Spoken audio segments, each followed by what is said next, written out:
The stars looked different from the observation deck of the alien ship. Dr. Abigail Frost pressed her hand against the clear barrier that separated her from the vacuum of space. Earth grew smaller in the distance, a blue marble that held everything humanity had ever known. "Nervous?" asked Commander Jack Holloway, coming to stand beside her. Abigail nodded. "We're the first humans to travel beyond our solar system. Hard not to be." Jack smiled slightly. His uniform, crisp and new, had been designed specifically for this mission. As military liaison to the scientific team, he walked the line between curiosity and caution. "The Arch-Consul himself will meet us," Jack said. "That's like their emperor requesting an audience with cavemen." "We're hardly cavemen," Abigail replied. "But compared to the galactic hegemony, we might as well be throwing spears." The hegemony ship hummed around them, a marvel of technology beyond human understanding. 3 weeks ago, the massive vessel had appeared in Earth's orbit without warning. Panic had turned to wonder when they broadcast their message in perfect English. "Greetings, new friends we have been watching. It is time to welcome you to the stars." Now Abigail and Jack led a small delegation to Zelthera Prime, the capital world of an empire that spanned thousands of star systems. Humanity was joining the galactic community. A soft chime sounded, and the ship's internal lights shifted to a deep purple. Their guide, a tall alien named Vel Nash with silver skin and 4 arms, approached. "We prepare for jump to faster space," Vel Nash said. "Please sit. First time can affect human balance." The human delegation strapped themselves into curved seats. Abigail clutched her datapad tightly. As Earth's leading expert on immunology, she had been chosen not just for her knowledge, but for her ability to understand new biological systems quickly. "Jump begins," announced Vel Nash. The stars outside stretched into lines, then vanished altogether. A moment of pressure, a strange twist in Abigail's stomach, and then calm. When she looked out again, they were somewhere else entirely. A massive, ringed planet dominated the view, surrounded by thousands of tiny lights, ships and stations forming a vast network around the hegemony's capital. "Welcome to Heart of Civilization," Vel Nash said proudly. Their arrival on Zelthera Prime was met with ceremony. Alien beings of all descriptions lined the walkways as the humans were escorted from their landing pad to the central spire, a structure that rose so high it disappeared into the clouds. Abigail tried not to stare at the diversity of life forms. Some had multiple limbs, others floated on cushions of air. Some were tiny, barely reaching her knees, while others towered 3 times her height. All watched the humans with expressions she couldn't read. "They're curious about us," Jack whispered, "just like we are about them." The central spire's grand hall took Abigail's breath away. Columns of some crystal-like material rose hundreds of feet to a ceiling that displayed moving images of space. The floor beneath them seemed to be liquid metal, rippling slightly with each step yet supporting their weight. At the far end sat the Arch-Consul Zick Vorn, leader of the hegemony. Unlike many of the aliens they had seen, he appeared almost human, if humans had deep blue skin and eyes that glowed like small suns. "The Earth delegation approaches," announced a voice that seemed to come from the room itself. Next to the Arch-Consul stood a female alien with pale green scales and eyes that reminded Abigail of a cat's. This was Grand Vizier Talmira, second in command of the entire hegemony. "Humans," the Arch-Consul said, his voice warm and deep. "For centuries we have watched your world from afar. We have seen your wars and your peace, your art and your science. Now at last you have reached the threshold we require for contact." Jack stepped forward and bowed. "On behalf of Earth, we are honored." The Arch-Consul stood, towering over them. "Many new species fear the hegemony at first. They worry we come to conquer. I assure you, we outgrew such primitive urges millennia ago. We offer protection, knowledge, and trade." The Grand Vizier moved forward, her movements smooth like water. "We have much to learn from each other," she said, but something in her tone made Abigail uneasy. The ceremony continued for hours. Treaties were presented, promises made. The humans would return to Earth as heroes, bearing agreements that would change human history forever. Later at the reception, Abigail found herself separated from the others, examining a display of what appeared to be medical tools. Curious about our healing arts, Dr. Frost? The Grand Vizier appeared beside her, silently. Yes, Abigail admitted. Your medical technology must be far beyond ours. In some ways. The Vizier's eyes studied her intensely. Yet your species has certain interesting qualities. Your immune systems, for instance. Quite remarkable. In what way? Abigail asked. Such aggression in your defensive cells.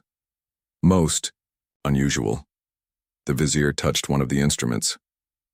We've found that most intelligent species evolve away from such robust internal defenses.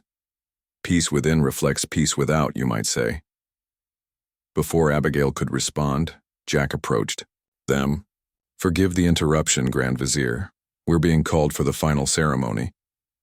As they walked away, Abigail whispered, Something feels off about her. Jack nodded slightly. Stay alert, but remember why we're here. This alliance means everything to Earth. The signing ceremony completed their first day on Zelthera Prime. As the human delegation retired to their quarters, Jack received an urgent message from the communication officer they'd left on their ship. Commander, we're picking up strange transmissions, the young officer said. Several outer colony worlds have gone silent. The hegemony communications mention some kind of outbreak. What kind of outbreak? Abigail asked, leaning into view. Unknown, but they're using containment protocols. Whatever it is, they're trying to keep it quiet. Jack frowned. Keep monitoring, but be discreet. We don't want to offend our hosts by spying. That night, Abigail couldn't sleep. She stood at the window of her luxurious room watching the unfamiliar stars. The hegemony seemed wonderful, advanced, peaceful, yet something nagged at her. Why would the Vizier take such interest in human immune systems? In her dreams, Abigail saw Earth, beautiful and blue, surrounded by hegemony ships. But as she watched, the blue turned gray, then black, spreading like an infection across the planet's surface. She woke with a start as Jack knocked on her door. We're summoned, he said. They're moving up our departure. We leave for Earth today. Why the rush? Abigail asked. They say it's a gift, getting us home sooner. Jack lowered his voice. But our communication officer reports increased activity around those silent colonies. Something's happening and they want us gone before we notice. As they prepared to board their transport back to the ship, Abigail caught the Grand Vizier watching them from a balcony. Their eyes met briefly, and the alien smiled. On the journey home, Abigail and Jack tried to make sense of everything they'd seen and heard. What they didn't know was that they were carrying something back to Earth, something microscopic, something the hegemony believed would test humanity in ways they couldn't imagine. The test had begun. 6 months passed since humanity's first contact with the galactic hegemony. The streets of Washington, D.C. buzzed with excitement as alien technology transformed daily life. Flying cars, based on hegemony designs, zipped between buildings. Medical breakthroughs cured diseases that had plagued humans for centuries. Dr. Abigail Frost stared at her computer screen, rubbing her tired eyes. Something was wrong. Reports from the hegemony's news network showed increasing coverage of transportation disruptions and communication difficulties throughout their empire. But her translator program caught words like quarantine and containment failure, buried in the technical language. Her office phone rang. It was Commander Jack Holloway. Turn on the emergency channel, he said without greeting. The hegemony just made an announcement. Abigail switched screens. An alien face filled her monitor, not the friendly arch consul, but a military officer with dark purple skin and a rigid posture. Attention all worlds, the alien said in the flat tone of the translation program. The Hegemony High Command has declared a Class 1 biological emergency. Travel between systems is now restricted. All civilians must report any symptoms immediately to local authorities. The screen changed to show a list of symptoms. Abigail's blood went cold as she read them. Skin lesions, neural degradation, hallucinations, and death within days of first symptoms. Her phone rang again. This time it was Dr. Alan Martinez from the Pandemic Prevention Center. Abby, we need you here now, he said, his voice tense. The hegemony ambassador has requested an emergency meeting with our medical team. Within an hour, Abigail sat in a conference room with Earth's top scientists. Ambassador Cathar, a tall alien with 4 arms and copper-colored skin, looked worse than when she had last seen him. His skin had lost its shine, and his eyes darted nervously around the room. The plague has reached our core worlds, Cathar said without preamble. Billions have died already. Our medical teams are overwhelmed. Why tell us? Asked Senator Richard Carter, who led Earth's diplomatic relations with the hegemony. Surely your medicine is far beyond ours? Cathar's 4 hands clasped together tightly. We have no cure. Nothing works against this pathogen. It mutates too quickly. And you think we can help? Abigail asked, surprised. We must try everything, the ambassador replied. He hesitated, even primitive approaches. The meeting ended with Earth agreeing to share all relevant medical research. As people filed out, Lieutenant Samantha Blackwood, a military officer assigned to the science team, pulled Abigail aside. There's something they're not telling us, she whispered. Military intelligence picked up transmissions about Earth being unexpectedly resistant. What does that mean? Abigail felt a chill. I need to check something. Meet me at the lab in an hour. At the Pandemic Prevention Center's secure lab, Abigail and Dr. Martinez worked through the night. They analyzed blood samples from humans who had contact with the hegemony visitors over the past 6 months. By morning, they had their answer. It's here, Abigail told Lieutenant Blackwood and Commander Holloway the next day. The plague pathogen.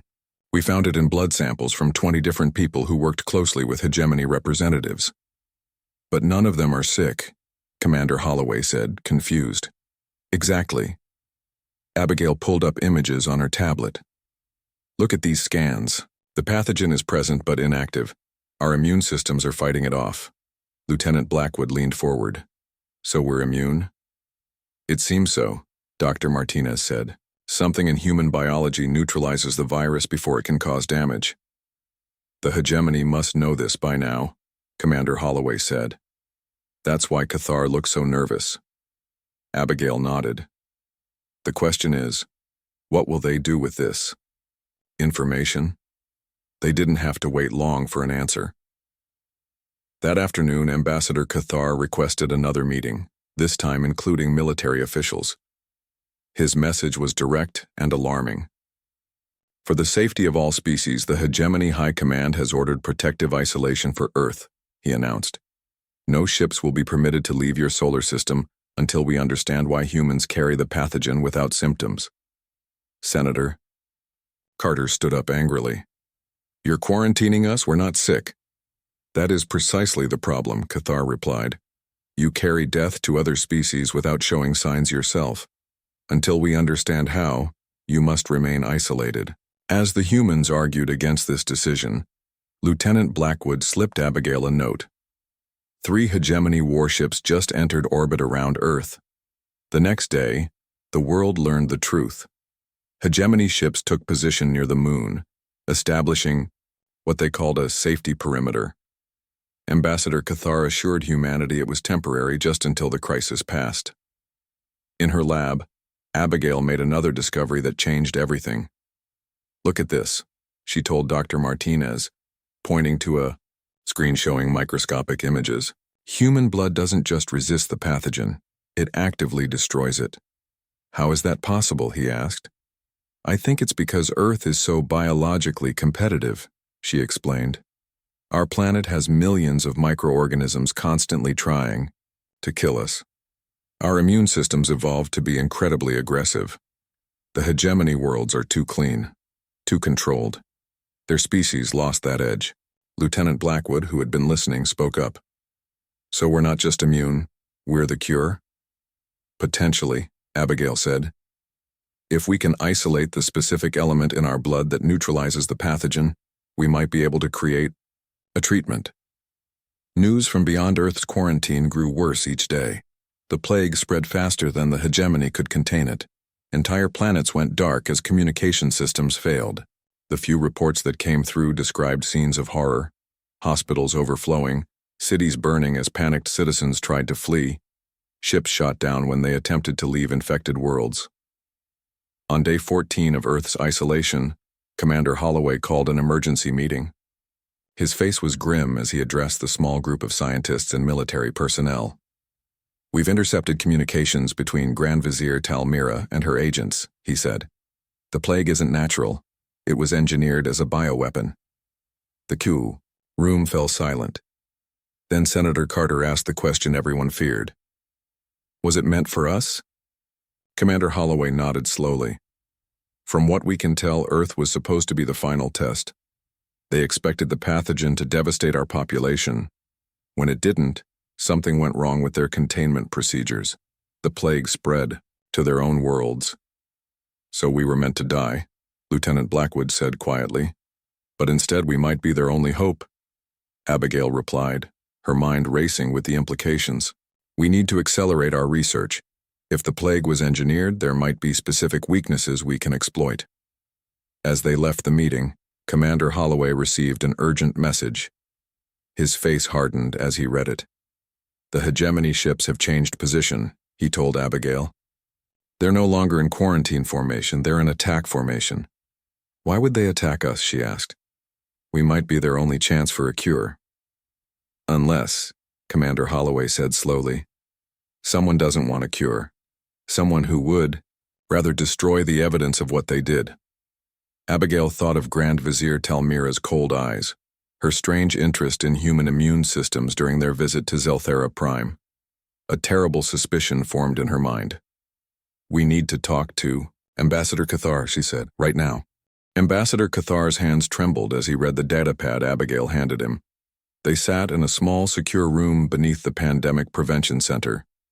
Commander Holloway stood by the door, his face grim. Lieutenant Blackwood watched the ambassador, closely, her hand never far from her weapon. "This cannot be true," Cathar whispered, his copper skin turning pale. "The Grand Vizier would never—" "We have the communications," Commander Holloway said firmly. "The plague was engineered by your military. It was meant for Earth, but it got out of control." Cathar set down the pad and covered his face with all four hands. When he looked up, his eyes showed a mix of horror and shame. "I knew nothing of this plot," he said. "You must believe me. Most of the hegemony would be horrified by such actions." "Then help us," Abigail urged. "People are dying by the billions across your empire while we sit here talking." The ambassador lowered his hands. "What do you need from me?" "First, we need to know why those ships changed to attack formation," Commander Holloway said. Cathar's eyes widened. "They did what? That order could only come from the highest level." He paused, thinking. "The Grand Vizier must fear you have discovered the truth. She would rather destroy Earth than let the rest of the hegemony learn what she has done." "Can you stop them?" Lieutenant Blackwood asked. "Perhaps. I still have authority as ambassador." Cathar stood up. "But we must move quickly. If Talmira realizes I know the truth, she will revoke my codes." While Cathar worked to delay the attack, Abigail and Dr. Martinez made a breakthrough in the lab. They isolated the specific protein in human blood that destroyed the plague pathogen. "This is it," Abigail said, pointing to the screen where the protein was highlighted in green. "This is what makes us immune." "Can we reproduce it?" Dr. Martinez asked. "Yes, but creating enough for an entire galaxy?" She shook her head. "That would take years." "What if we don't need to make enough for everyone?" Lieutenant Blackwood suggested, looking up from her tablet. "What if we just need enough to prove it works? Enough to expose Talmira's plot?" "A demonstration," Abigail nodded slowly. "If we can show the Hegemony Council that humans can cure the plague, not just resist it. Then Talmira loses her power," Commander Holloway finished. "No one would follow her orders once they learn the truth." Their planning was interrupted by an alarm. Red lights flashed through the facility. "They've started their attack," Lieutenant Blackwood said, checking her communications device. "The hegemony ships are firing on our orbital defenses." Above Earth, the battle had begun. 3 massive hegemony warships launched energy weapons against Earth's hastily assembled defense platforms. The human weapons seemed pitiful against the advanced alien technology. But Earth had one advantage: knowledge of its own solar system. Admiral Olivia Garza commanded Earth's space forces from her flagship near Jupiter. Instead of meeting the hegemony ships head-on, she ordered her fleet to use the asteroid belt for cover. Small, fast Earth ships darted between rocks, firing quick bursts before hiding again. "They fight like insects," complained the hegemony fleet commander to his officers. "No honor, no proper battle formations. But they are damaging our ships," his second-in-command pointed out. "Our targeting systems cannot lock onto them among the asteroids." Back on Earth, Cathar worked frantically to contact loyal members of the Hegemony Council. "Many will not believe that Talmira created this plague," he told Abigail. "We need proof they can't ignore." "What about Captain Eric Daniels?" Commander Holloway suggested. "His ship, the Defiant, is the fastest in our fleet. If we can get Dr. Frost and a sample of the cure to the Hegemony capital, it would be extremely dangerous," Cathar warned. "You would have to pass through the blockade, then travel half the galaxy to reach Zelthara Prime." "Do we have any other choice?" Abigail asked quietly. The decision was made. While Admiral Garza's forces kept the hegemony ships busy, Captain Daniels would slip the Defiant past the blockade. Dr. Frost, Lieutenant Blackwood, and Ambassador Cathar would attempt to reach the hegemony capital with evidence of both the cure and Talmira's treachery. Dr. Martinez stayed behind to mass-produce as much of the cure as possible. Senator Carter coordinated with governments worldwide to begin plasma collection from human volunteers. If the mission failed, Earth would need all the cure it could make. The night before their departure, Abigail couldn't sleep. She stood at her apartment window looking at the stars that now seemed threatening rather than wondrous. "Scared?" Lieutenant Blackwood asked, joining her at the window. "Terrified," Abigail admitted. "I'm a scientist, not an adventurer. Scientists make the best adventurers," Blackwood said with a small smile. "You observe, adapt, solve problems. That's exactly what we need." Morning came too quickly. The Defiant waited in a hidden launch facility beneath Lake Michigan. The ship was small by hegemony standards, but packed with Earth's best technology. "Time to say goodbye to Earth," Captain Daniels said as they boarded.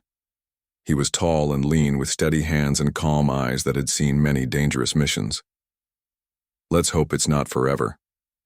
As they prepared for launch, sensors detected new hegemony ships entering the solar system. "Talmira isn't taking chances," Cathar said grimly. "She sent reinforcements to crush Earth's resistance." "Then we'd better not be here when they arrive," Captain Daniels replied. He turned to his communications officer. "Tell Admiral Garza to create the biggest distraction she can. We need all eyes looking the other way."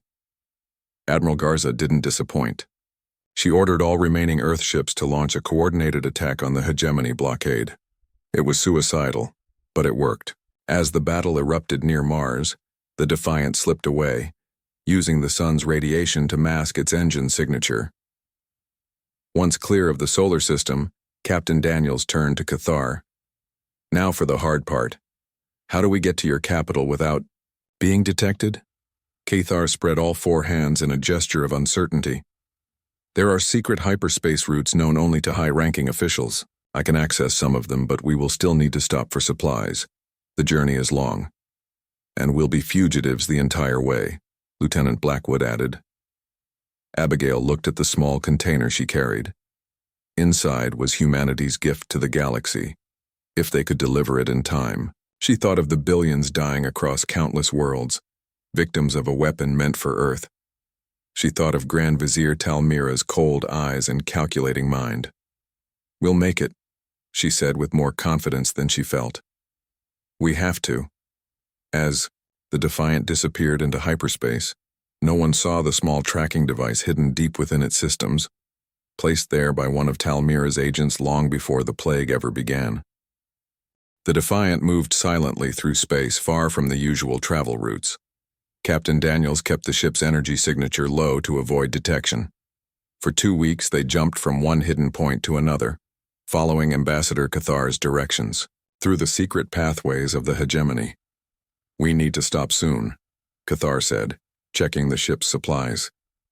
"Our fuel cells are running low, and we need more medical materials."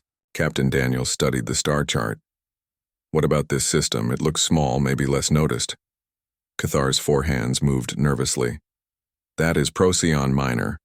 It has a small medical outpost, but it is risky. The plague has likely reached there already." "All the more reason to go," Abigail said. "We can test our cure on real patients." Lieutenant Blackwood agreed. "If the cure works, word will spread. That might help us when we reach the capital." The decision made, they changed course for Procyon Minor. As they approached the small planet, they saw signs of the disaster. Ships floated dead in orbit. The usual traffic control messages were silent. "No response to our hails," reported the communications officer. "The station seems abandoned, or everyone is dead," Cathar said quietly. They docked at an empty bay. Lieutenant Blackwood led a small team wearing protective suits, though they knew humans were immune. The station corridors were silent and dark, emergency lights casting red shadows on the walls. "Life signs ahead," Blackwood said, checking her scanner. "Multiple beings, but weak readings." They found the survivors in what had been the station's main medical ward. Dozens of aliens lay on beds or on the floor, their bodies showing the terrible signs of the plague. Black lesions covered their skin. Some trembled with fever. Others lay still, only shallow breathing showing they lived. A doctor moved slowly between patients. He looked up as the humans entered, his eyes widening at the sight of their strange appearance. "Humans?" he asked in a weak voice. "Why have you come here? To see what your immunity has cost us?" Cathar stepped forward. "Dr. Senvak, these humans bring hope, not harm. They have created a treatment from their blood." "Impossible," the doctor said. "Our best scientists found nothing. Your scientists didn't have human samples to work with," Abigail explained, opening her medical case. "We've isolated the protein that neutralizes the pathogen." Dr. Senvak looked at the vials she held, then at his dying patients. "What have we to lose?" They chose 5 patients for the first trial, each from a different species, each in the early stages of the disease. Abigail carefully injected the treatment, while Captain Daniels recorded everything. They needed evidence for the Hegemony Council. "How long until we know if it works?" Lieutenant Blackwood asked. "Hours, maybe a day," Abigail answered. "It depends on how quickly their bodies respond." While they waited, the team gathered the supplies they needed. Captain Daniels found fuel cells compatible with their ship. Lieutenant Blackwood secured weapons and communication equipment. Cathar downloaded updated star charts showing which systems had fallen to the plague. 6 hours later, Dr. Senvak called them urgently back to the medical ward. The change in the test patients was remarkable. The black lesions were fading. Fever had broken. One patient who had been unconscious now sat up asking for water. "It is a miracle," Dr. Senvak whispered. "How is this possible?" "Not a miracle," Abigail said. "Just biology. Human immune systems evolved on a planet with countless pathogens. Our defenses are more aggressive than most species in the hegemony." The doctor looked at the remaining vials. "You have more? There are hundreds dying here." Abigail hesitated. They had brought enough for a demonstration, not for an entire station, but the desperate look in the doctor's eyes decided her. "We'll leave half of what we have," she said. "Use it for the most critical cases. We need the rest to reach the hegemony capital." As they prepared to leave, Dr. Senvak pulled Captain Daniels aside. "I've sent messages to colleagues on other stations. I told them about the human cure. Some didn't believe me, but others will be looking for you now." "Looking to help us or stop us?" Daniels asked. The doctor's face darkened. "There are rumors that high officials deliberately spread this plague. If that's true, they won't want your cure to reach the capital." Back on the Defiant, Cathar received a disturbing message from one of his contacts in the hegemony. "Grand Vizier Talmira has declared humans to be the source of the plague. She claims you deliberately infected our worlds after developing immunity yourselves." "That's insane," Lieutenant Blackwood said. Why would we do that? To weaken the hegemony before invasion, Cathar explained. At least that's her story. Many are desperate enough to believe it. Captain Daniels frowned. This changes our approach. We can't just fly to the capital now. Every hegemony ship will be looking for us. We need help, Abigail said. Someone with enough power to get us to the council. Cathar thought for a moment. There is one who might listen. Admiral Jakar commands the defense fleet at Rigel 7. He is an honorable warrior, not a politician. If we can show him our evidence. Rigel 7 is heavily guarded, Captain Daniels warned. Getting through their defense grid would be nearly impossible. Then we don't try to sneak in, Lieutenant Blackwood suggested. We announce ourselves. Request a meeting under flag of truce. That's extremely risky, Daniels said. If Jakar believes Talmira's lies, he'll destroy us instantly. Do we have a better option? Abigail asked. They didn't, and they all knew it. Captain Daniels set course for Rigel 7. As they traveled, reports from Earth grew worse. The hegemony reinforcements had broken through Admiral Garza's defenses. Bombs fell on major cities. Earth fought back with everything it had, but the technology gap was too wide. We're running out of time, Lieutenant Blackwood said grimly as they approached the Rigel system. Earth can't hold out much longer. Neither can the hegemony, Cathar replied. Reports show the plague has reached 90% of our worlds now. Billions die each day. The massive hegemony defense fleet appeared on their screens as they entered the Rigel system. Hundreds of warships formed a protective ring around the central planet. At its center was the flagship of Admiral Jakar, a vessel 5 times the size of the Defiant. Captain Daniels opened communications. This is Captain Eric Daniels of Earth Vessel Defiant, requesting audience with Admiral Jakar under flag of truce. We bring critical information about the plague and its cure. For long minutes, there was no response. Then a deep voice came through. The speakers. Approach slowly, Earth Vessel. Any deviation from the course we provide will result in your immediate destruction. As the Defiant moved toward the flagship, Lieutenant Blackwood checked their escape routes. If this goes wrong, we'll have about 20 seconds to jump to hyperspace. It won't go wrong, Abigail said, clutching the case containing their remaining cure samples. It can't. The Defiant docked with the flagship. Captain Daniels, Dr. Frost, Lieutenant Blackwood, and Ambassador Cathar prepared to face Admiral Jakar, knowing the fate of 2 civilizations rested on what happened next. Remember, Cathar said quietly, Jakar values truth and honor above all. Show him evidence, not just words.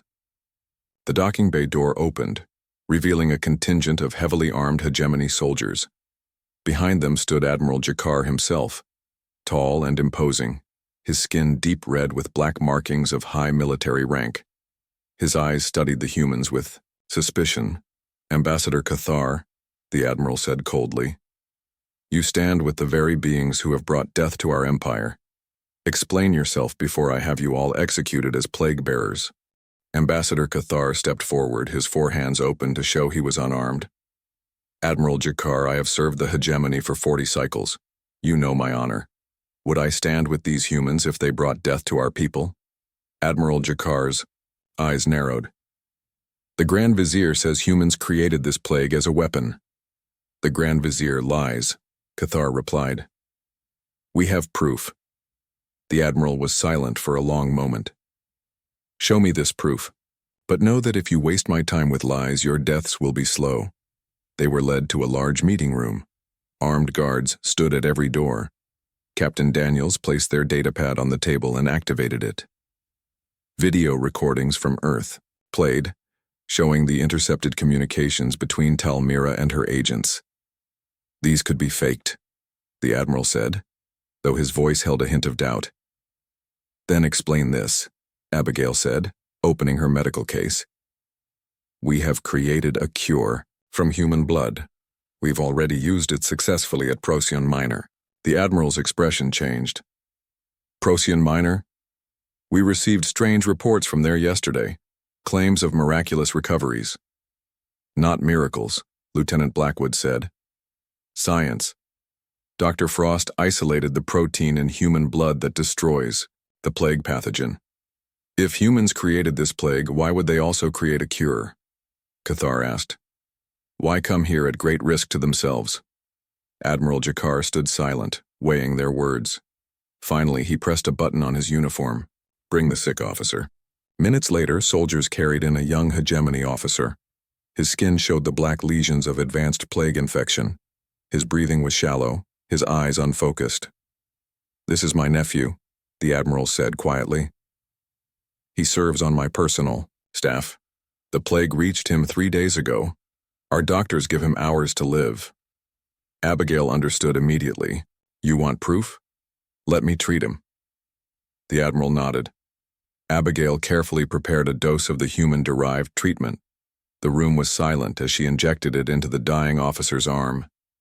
It will take time to work, she explained. Several hours at least.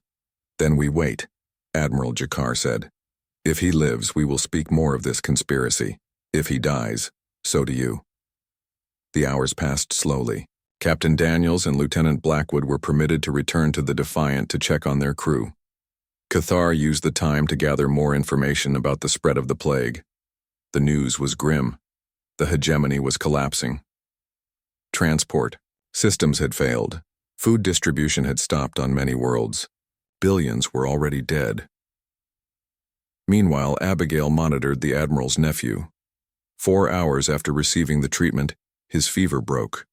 6 hours in, the black lesions began to fade.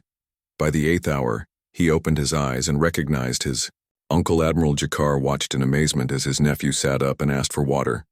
It is true, he whispered. You have cured him. Not just him, Abigail said. We can cure others too, but we need to reach the Hegemony Council. Talmira must be stopped before she destroys both our worlds. The Admiral's face hardened with decision. My flagship will take you to Zelthara Prime. I will escort you personally to the council chamber. Talmira will try to stop us, Cathar warned. Let her try, Admiral Jakar said coldly. She has betrayed everything the hegemony stands for. My fleet remains loyal to the Archconsul, not to her. As they prepared to depart for the capital, news arrived from Earth. The hegemony bombardment had stopped. Admiral Garza reported that the attacking ships had suddenly withdrawn. Talmira is pulling back her forces, Admiral Jakar explained. She knows we're coming. 2 days later, they reached Zelthara Prime. The capital world was in chaos. The plague had reached even this most protected planet. The streets were empty. Buildings stood dark and abandoned. The Archconsul's central spire still stood, but now it was surrounded by military ships loyal to the Grand Vizier. Admiral Jakar's flagship pushed through their blockade, his authority forcing them to give way. The Archconsul is dying, Cathar said as they prepared to land. According to my sources, Talmira plans to declare herself emergency sovereign once he passes. Then we must reach him first, Captain Daniels said. They landed at the central spire, fighting their way through guards loyal to Talmira. Admiral Jakar's soldiers formed a protective ring around the humans. Lieutenant Blackwood led the way, her military training proving valuable as they navigated the massive building. At last, they reached the council chamber. Inside, the scene was grim. The Archconsul lay on a medical bed, his blue skin now gray with plague lesions. Around him stood council members from 100 worlds, many showing early signs of infection themselves. And there, at the Archconsul's side, stood Grand Vizier Talmira. Her eyes widened when she saw the humans enter with Admiral Jakar. What is the meaning of this? She demanded. These plague carriers have no place here. They have every right to be here, Admiral Jakar replied. Since you use them as test subjects for your bioweapon. Gasps filled the chamber. Council members looked between the Grand Vizier and the newcomers in confusion. Lies, Talmira hissed. These humans brought death to our worlds and now come to watch us die. We come with life, not death, Abigail said, stepping forward. She opened her case, removing the last vials of the cure. This can save your people.